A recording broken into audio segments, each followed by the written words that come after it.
What's up, everyone? Today I have the pleasure to chat with award-winning Canadian country singer-songwriter Kendra Kay. In this newest episode, Kendra talked about hometown of Elkhorn, Manitoba, life on the ranch, first ever performance, career-altering trip to Nashville with their parents, single, better off, working alongside Terry Clark, what it means to be a woman in music, importance of female artist representation, Canadian country artists she looks up to, signing development deal with Willing Records and Universal Music Canada, her newest album, Homegrown Heart, and more. Now, with that being said, hope we jump in a conversation with Kendra. Kendra, hello. Hello, hello. Thank you so much for chatting with me today. It's such an honor to chat with you. Oh, thanks so much for having me on the show. Talk to me about your hometown of is it I don't want to pronounce it badly, but is it Elkhorn, Manitoba? That's correct. Yeah, Elkhorn. It's a small little farming community right on the border of Manitoba and Saskatchewan. There's about 500 people there. I grew up, spent my whole life just on the outskirts of town. The town is pretty amazing. I'm really lucky to have the support I do at home in Elkhorn. There's lots of people that have been rooting for me since day one, and it's definitely turned me into the person that I am. So I'm very grateful for where I come from. Absolutely. And do you still, I mean, where are you living now? Nashville? No, I'm still actually just outside of Elkhorn. I live on a farm outside of town, so I'm not home very often. But those that is where I call home still is outside of Elkhorn. Oh, okay, okay.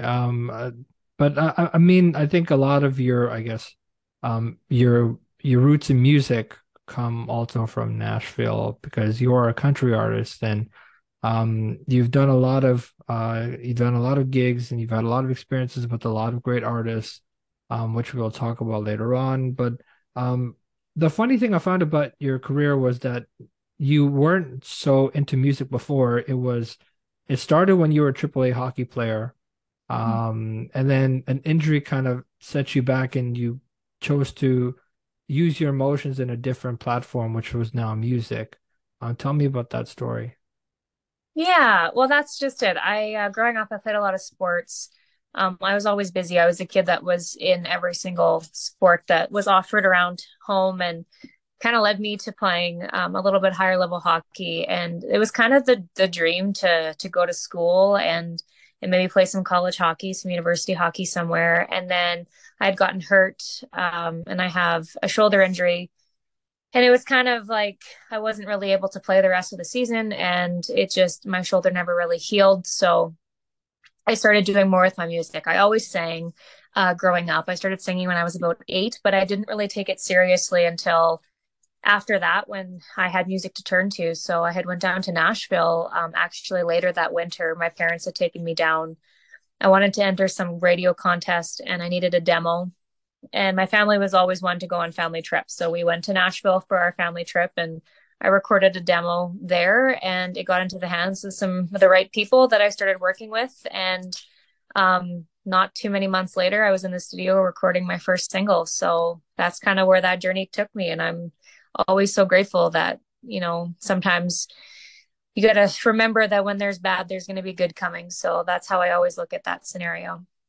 Absolutely. And I've interviewed a ton of country artists on this podcast already, but when I saw your bio and I was reading about you and I'm researching a lot about your life, I was like, this girl is real country. I mean, when you talk about country, you are that. And I mean, you really dug your roots into the ranch that you have and you spend time with horses and stuff like that. Tell me about that life. Yeah, I've always grown up with horses. My family chuck wagon races. So, following the rodeo circuit through the summertime was just what we did. That was always my life. And I started riding horses a bit when I was little. And then as I got older, I found an interest in barrel racing. So I started doing a bit of that. I still barrel race now. I have a few horses of my own that I ride whenever I get the chance and take them out on the road as much as I can. So that's definitely a huge part of me. I'm really grateful that I was raised that way. It's really, it's great. I've made a lot of friends in the horse industry, and being able to have something to come home to and responsibilities to still kind of look after has definitely helped me a lot and kept me sane when I'm busy in the cities and stuff. So it's nice to come home to my horses and ride as much as I can. Right. And you were raised in a so-called rodeo family, and Mhm. on the Canadian prairies. But you also seem what you were just saying about barrel racing. You seem like you're a very competitive person. And you like to really get involved in all sorts of different activities. And I have to ask this because I know Blake Shelton has this game show called Barmageddon. I was wondering if you would ever be interested in even going on that competition show. Oh yeah, I love a little competition. Growing up was being so like competitive with sports and stuff, and then just, always being in events that like you kind of have to strive to succeed. That's kind of just what I've always been like. And I don't really look at it as like I'm super competitive, but at the end of the day, I kind of am. And I always want to be better and be the best that I can be. So I think that just is my competitive nature to just always keep getting better and trying to strive. Absolutely. And how much does that sort of competitive aspect um coincide with the music business? Because you have to really hustle and you have to really make good do of what you're doing in music. How much of Yeah, that correlates with the music business? it does quite a bit, really. I don't like to look at it as competition. I feel like there's room for a lot of people in the music industry, but when it comes to myself, I'm competitive within myself. I always want to be better and to make better music and build more fans and kind of keep getting to the next level over and over again is kind of what I always strive to do. So it's kind of like this industry is hard with the fact of like it's hard to kind of see your successes because every time you get to the next level, you're already pushing to be better. So that's how I look at it. So it really does kind of resonate with my competitive attitude, but I think it's more within myself versus within the rest of the industry. Absolutely. And I would also think that like most musicians would know what their first performance was. Do you remember what your first performance was? Yeah, I mean, it depends how you look at it. My very first performance on a stage, I was 8 years old and I sang at our school's Christmas concert. I was picked out of the class to do a solo, but my first full band performance with my very own band would have been back in about 2014, I think was the year. I played at the Morris Stampede was one of my very first performances with the band. And then they were just musicians that I had hired. And then later that summer, in August of that year, I played my first show at home actually in Elkhorn while I was doing a music video at our Western weekend, which is our rodeo days, with the band that I have now still today. So it was kind of that was the start of the real Kendra K band was in August of 2014 when we played right in home in Elkhorn for a music video. Absolutely. And I want to go back to what you were saying about your start in music because I do remember you kind of saying that it was your parents' trip that took you to Nashville to record that first demo in order to get into a competition show, a talent competition. And then your second trip to Nashville was your first single. I believe it's Better Off was the single, which was My written. my first single was actually called It Was. That was on my very first EP. Better Off came after. That was the first in like single by itself without being on an album. But yeah, that's correct. Okay. Yeah, so Better Off, I want to talk about that song because that song is co-written, I guess, written or co-produced by Terry Clark. Mm-hmm. Tell me about, having that sort of, I mean, an icon like Terry Clark as, just herself alone. What does that mean for you to really get your, I guess, first taste of music, I guess, with Terry Clark? Yeah, that was super amazing. I was super lucky to have quite a relationship in the studio with Terry. She co-produced a full few songs on my second EP, and then the Better Off song she had co-written, and she actually was singing background vocals on it. So I'm really lucky to have had her support through all of my career, sort of here and there. And every time I run into her on the road, or anything like that. She's always game to grab a quick hello and chat and see how things are going and all that, which I absolutely love. Terry Clark was actually my very first concert that I ever went to as a kid. So I was a fan of her from a very young age.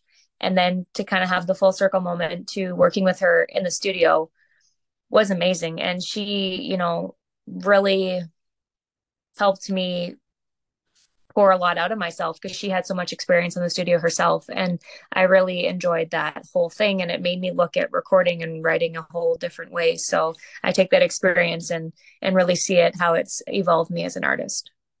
Absolutely. And do you have any favorite songs from Terry Clark? I think probably my favorite Terry Clark song is Better Things to Do. Probably. Yeah, Yeah. I was just looking at Better Things to Do. 1995 was the release.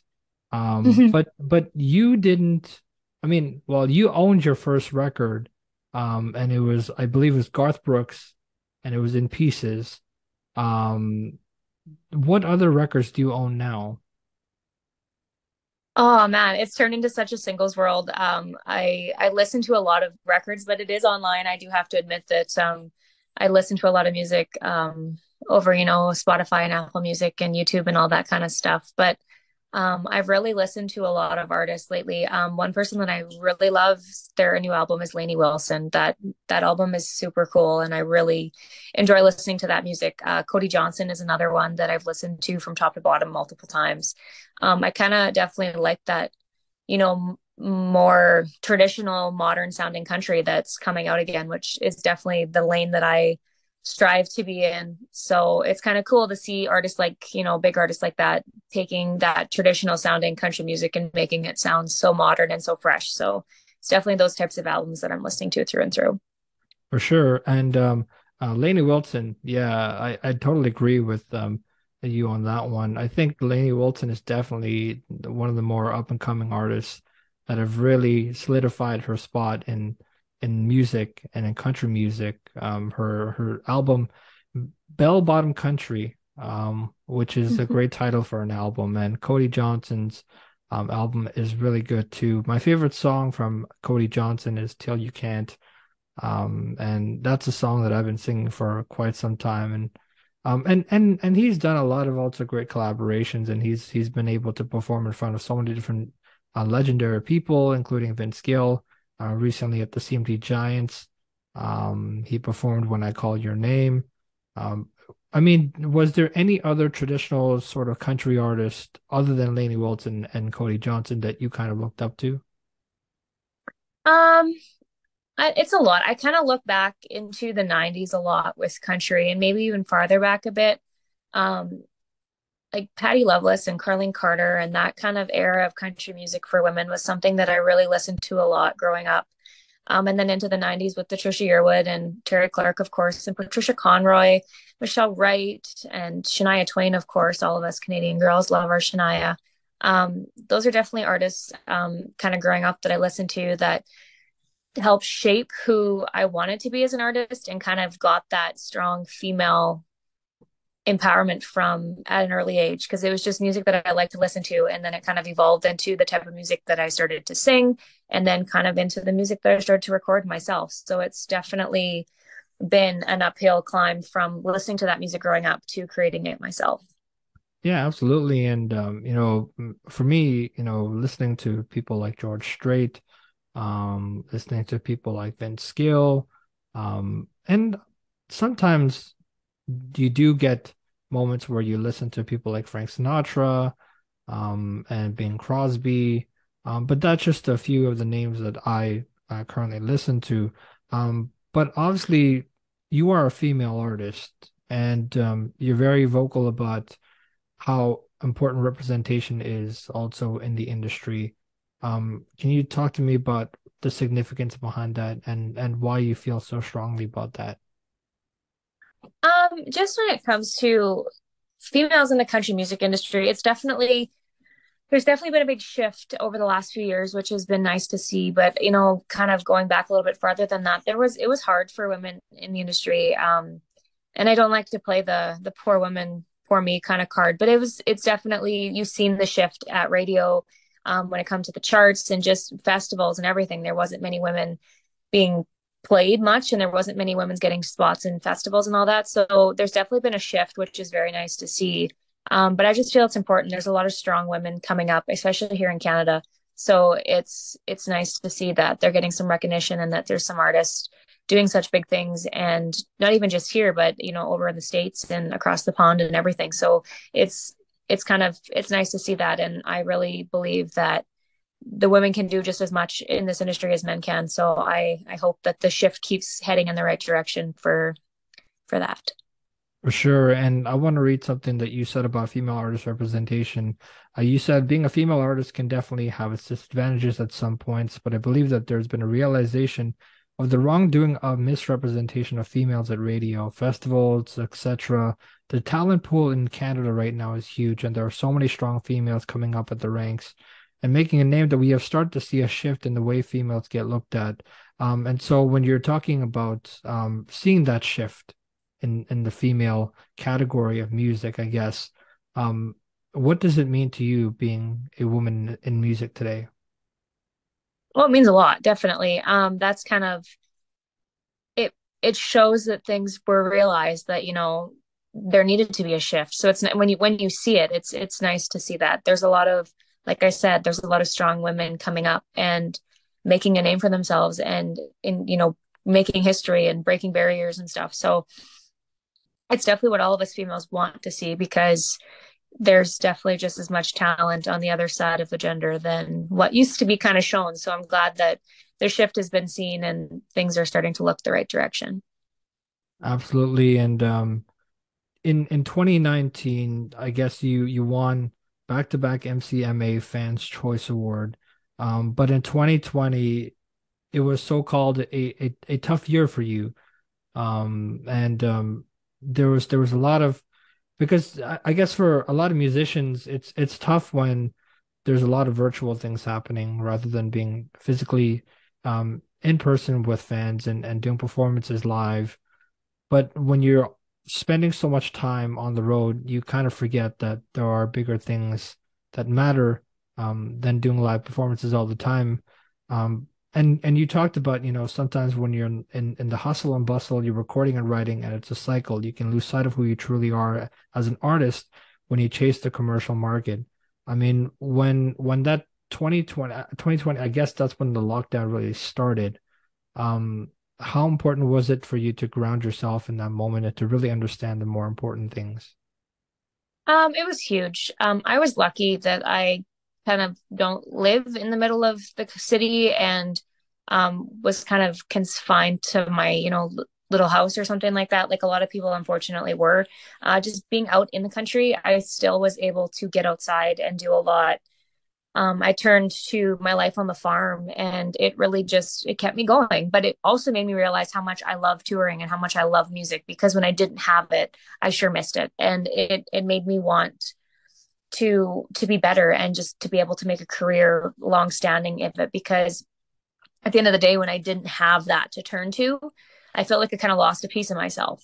So I took a lot of time to just discover what I wanted in life and what I wanted in my music career, kind of moving forward from that. So it was a good kind of reset for me to just look at, where I was at and where I wanted to be and how I needed to get there. And that was sort of a good time for me. It was, it was tough to not be on the road. It was tough to not be recording, but I really took that time to figure out what I wanted. And I feel like it was a good shift, because I feel like I'm even more invested in my music career than I ever was. And I know what I want more now. I know what kind of music I want to do. I know what type of artist that I am. So it was good for me, in a lot of ways, although it was really not good to not be on the road. But now I don't take it for granted. And every time a show comes in and every time I get the opportunity to play in front of people, I'm so grateful because of that. Absolutely. And I want to ask you because you've talked a lot about being on the ranch and how it sort of grounded you, but when you're in that place, I guess when you're surrounded in the country and on the ranch, does that place specifically help you understand the importance of roots? Oh, absolutely. I'm a firm believer of roots and family. I'm very close with my family, and I plan to always be that way. And I think it's just the way that I was raised, with that sort of lifestyle. Is just there's always a place to come home to there. It doesn't matter where you go. It doesn't really matter what you're doing. I'm always welcome at home. So that's definitely just being raised in that atmosphere has taught me that and made me truly believe it. So it's kind of a way that I want to always live my life and just continue. Some days if I have kids myself or whatever, I hope that that's just a continuous train of having those roots mean something. Absolutely. And you've done a lot of great work, and you've achieved a lot. You've done, championship buckle and barrel racing. What is barrel racing, by the way? It's a piece of the rodeo. It's when the easiest way to describe it is you run a horse in as fast as you can into an arena and you do a cloverleaf pattern around three barrels and then run home. It usually takes about 17 seconds, 17 to 19 seconds, depending on the pattern. And it's just a part of the rodeo. It's what most of the females do. Nowadays, there is women doing some bronc riding and some more roping and stuff like that, which is really amazing to see. But it's definitely more female driven sport in the rodeo. Absolutely. And you know what? Like, I really feel like you should go on Barmageddon, Blake Shelton show. I think you'll match up really well. And Blake Shelton's gonna get jealous, if he loses in that competition. But yeah, you've done a lot. You've done six-time Manitoba Country Music Association Award winner, CFL Banjo Bowl halftime show, Boots and Hearts pre-party, Dolphins Country Fest main stage, Canadian Finals Rodeo, and so forth and so forth. But you also toured across Canada as direct support for Tanya Tucker, James Barker Band, Dean Brody, Jess Moskaluk, and many others. And so when we're talking about country, I mean, I want to talk about the Canadian country artists. Who are some of the other people in Canada that are doing country music that you have looked up to? Oh, there's so many. When it comes to kind of the female game, I guess I would say I've always really liked what Jess Moskalik is doing. She's a rural country girl herself. She still calls her small town home as well. So I love that she was able to make a career here in Canada and still stay true to herself and be at home in small town Saskatchewan. Megan Patrick's another one that I've always really liked. Of course, Shania Twain, being Canadian, she's definitely all of our girls. She's one that we've always looked up to.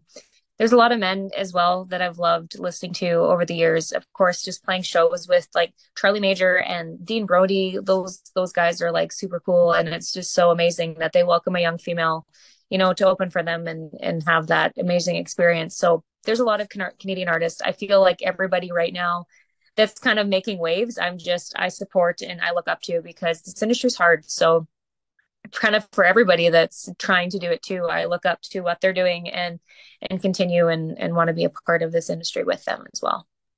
Absolutely. And recently, you also signed a development deal with Willing Records and Universal Music Canada. Tell me about, when you first sort of got that, um, I guess, notification or a phone call or an email, whatever it was, about being signed to a deal like that. Yeah, it was definitely a long standing relationship that before anything kind of came to officially be, but I had met with Bobby Wales back in the late fall of 2021 when the CCMAs were in London. We had sat down for brunch and just had a chat. And that was kind of the start of that relationship. He expressed an interest. He was starting up this label, Willing Records, under Universal Music Canada. And he was looking for a female artist and he was liking what I was doing. So the conversation started there over the next, into 2022. We kept in touch. Obviously, I kept him in the loop of what I was doing with recording and stuff. And then I had this album ready to go and sent it over to him. And the team was interested in distributing it. So from then, we kind of made a plan on release date and kind of rollout and what was coming next. So that was kind of how all that worked. So it was kind of a 6 month to almost I guess, close to 6 months planned before things got signed. And then another 6 months after that before the album actually came out. But it was kind of an amazing thing to have people like that interested in joining the team and wanting to distribute your music and get it into the world. So I'm really grateful that I have the support that I do. People that keep joining onto the team and wanting to see me succeed. That's just all I could ever ask for. I work with some amazing people. So I'm really lucky that they see the vision that I have, and they see my goals and they want to help make them happen. And that's all we could ever ask for, is to have help with that, because this industry is hard, like I've said before. But to have a team that you really can count on and look to for advice and help, and just even just somebody to talk to and bounce ideas off, is amazing. So just having them, join onto the team and be a part of that has been amazing. Hmm. And I want to also ask you about when there are times where there is, I guess, when there are moments when it gets hard, and there's a lot of things that set you back. And so when you sort of come into a moment that is a moment of difficulty, how do you sort of pivot and help yourself feel inspired to do something else? It always varies for me, but I usually go riding. I usually go to my horses if things are tough and I need, just to reset and just refocus and kind of find my bearings. I usually go and take my horse for a ride and just forget about the rest of the world for a little while, and then come back to things with a fresh mind. I have great support at home. I have amazing family that I'm able to talk to, and my whole team around me, everybody that's in my life. I'm really grateful that they support me so much. And between, having them to just talk to and all that, I don't do much alone when it comes to decision making. I have a lot of people to talk to, but to keep myself sane, I go outside, I play with the dog, or I take my horses for rides, and that's kind of what I do to keep sane and reset and be inspired to continue to be me and chase my dream, I guess. For sure, being inspired by home, and you've released a new album called Homegrown Heart. Mm-hmm. That is a great album, and we have to talk about it. So, um, walk me through the creation of that album. It was a long time coming, that's for sure. I started recording some of these songs as early as 2019. So, having that, of course, we had a year off because of COVID, and then almost another year off because of the year after COVID, and just resetting into life. Um, but the making of this album was really, it didn't start as, when I started recording the very first song on this album. It wasn't like, this is going to be my debut full length album. It was kind of after a few songs that we had finished. We were going to do an EP.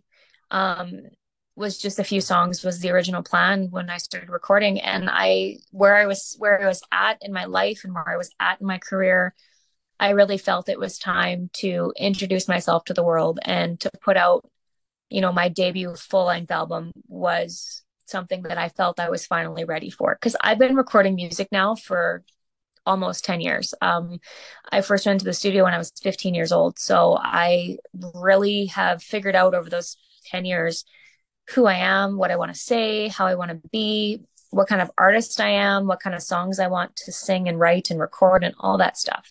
So, it took time. It's definitely not something that's always just born into you. You have to kind of discover it. And I feel like I had finally been at that I was finally at that point where I knew what I wanted and what I wanted to say and how I wanted to say it. So that was kind of the decision to finish off the full length album and have it ready to go. So we continued to record. I continued to write and reach out for songs, and we got this body of music together that just kind of introduced who Kendra Kay was to the world. And I wrote the the song Homegrown Heart with a friend of mine from Manitoba, Tyler Delpino.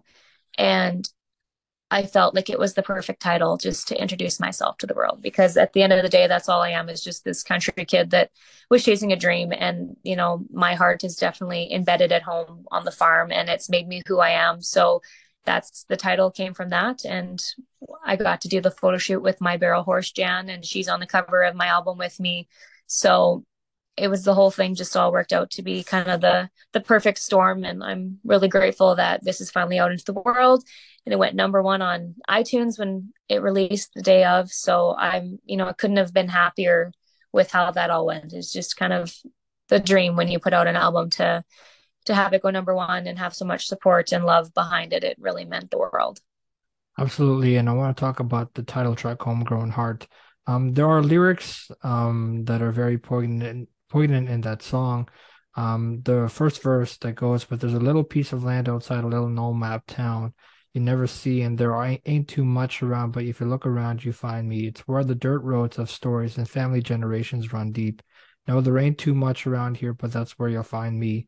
And then again, the chorus would go, it's where I go to find the answers when the truth plays hide and seek, where I feel my spirit dancing, when I let my soul run free. It's where I first felt love, where I first fell hard, but this life ain't right for everyone, but it's right for this homegrown heart. Um, I mean, it definitely screams being on the ranch. And it definitely screams, being surrounded with horses and like we were talking about earlier in the interview, about when you find difficulties, you take a ride with your horse, and try to get away from that negativity. Tell me I guess the inspiration behind those lyrics. Yeah, well, the whole idea for me, why I wanted to write this song, like one of the questions I get asked the most and maybe not so much actually. I don't get asked this question as much anymore since I started releasing music like this, but I used to get asked quite often, like, why do you still live where you live? Why are you living in a small town? Why do you live on the farm? Like, it's so far to the airport, it's so far to all your shows. And it was hard for me to answer that question without just being because like answering, well, it's because it's who I am. Like it's what I want to do. Like that's as easy as that. It means something to me. It keeps me me. And I wanted to be able to write a song that almost said that and just but not without just saying it's because I want to live here. So I wanted to take, how at home makes me feel and why I love it so much and put it into a song. So the one day the whole idea of the song came to be. I was vacuuming my house. Like this is a very true story. I was vacuuming my house and I looked out my living room window and I see my horses running across the field. And the first two lines of the song just came out of me. I just started singing this song. It was already written. So I sat down on the couch with my guitar, which I'm not a guitar player through and through. So for me to pick up the guitar and start kind of playing things wasn't too often that it happened. But I sat down and I started playing around with some chords and found what I was singing.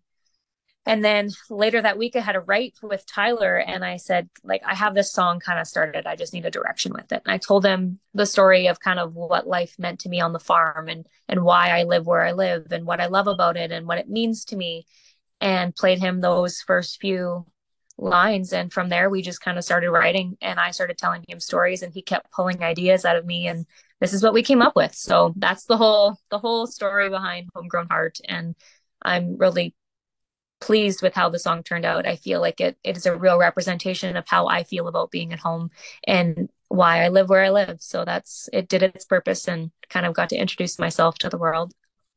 Absolutely. And for people who haven't listened to Homegrown Heart, you can stream that album on all music streaming platforms, including on Apple Music. And so, with everything being said and everything that we talked about on this interview, um, now looking back on everything, do you feel like there's still that responsibility to make it in the music business? I feel, yeah, yes and no. I've never been asked that question really much, so I haven't really thought of that answer. I feel like I owe it to myself to continue more than anything. I think before I used to feel like I owed it to other people almost a little bit more. Um, I've never really started this music career with the idea in my head that I needed to get to a certain spot. When I was, 15 down in Nashville for the very first time and was in the studio and I had met with this producer that I worked with for a lot of years. One of the first questions I ever got asked was, what do you want to do? Like, what's your goal? What's your dreams? What do you want to do with this music career? And all my answer was, I just want to hear my songs on the radio. That was what I answered. That's all at that point in my life, that was like, I'm recording music. I want to hear myself on the radio. And I'm super grateful because I've heard myself on the radio. I'll be driving down the road and driving on the highway or going to shows or wherever, and my song comes on the radio. And when I keep thinking like, oh, I need to be better, I need to do more, I remember back to that 15-year-old kid that literally just wanted to hear their music on the radio. And I've accomplished that dream. So everything else that comes with that has been a bonus. And I just need to always remind myself of that and take it with stride. Of course, I want to keep succeeding and keep growing my fan base and my career as much as I can. But at the end of the day, everything that I ever dreamt of as a 15-year-old kid kind of came true. So the more that I get to do, the better. But I just try and keep positive about that and just owe it to myself to always stay true to who I am and just do it because I love it. And that's the whole reason behind it. Absolutely. And as we're wrapping up here with 2 minutes or more left in this meeting time, I want to quickly ask you this question. Now that you're talking about your 15-year-old self, what would you tell that 15-year-old self if you were to look back on that moment? What would you tell that younger self? That there's always good with the bad. And, when one door closes, another one opens. And I feel like anybody listening that has a dream, I feel like they should just go for it. Nothing in life is ever easy. Nothing should come easy. And you need to work for everything that you want in life, I feel. So, if you have a dream, just chase it. Just keep going for it. Even though times get tough, they always get better. And there's always kind of light at the end of the tunnel. So keep chasing that. Absolutely. And if there's any chance we could squeeze this in and keep it quick, if there's one person that you would sing and play a song with that's in heaven already, who would it be and what song would you play? Uh, I would have to pick, I'd pick Patsy Cline and I would sing Crazy. That'd be a cool one. Definitely. Okay. Well, it's the end of our time together, but thank you so much for chatting with me. I had such a blast and just a really good chance to pick your brain about your career and really understand your home roots. To the listeners who made it this far into the episode, thanks so much for sticking around. I hope you enjoyed my conversation with award-winning Canadian country singer-songwriter Kendra Kay. You can connect with Kendra on all social media platforms. You can find her on kendrakcountry.com. You can help support my show as well by sharing with family and friends on social media. You can find me on all podcast streaming platforms. I've been your host, Jigme Kelt, saying thanks for tuning into the show.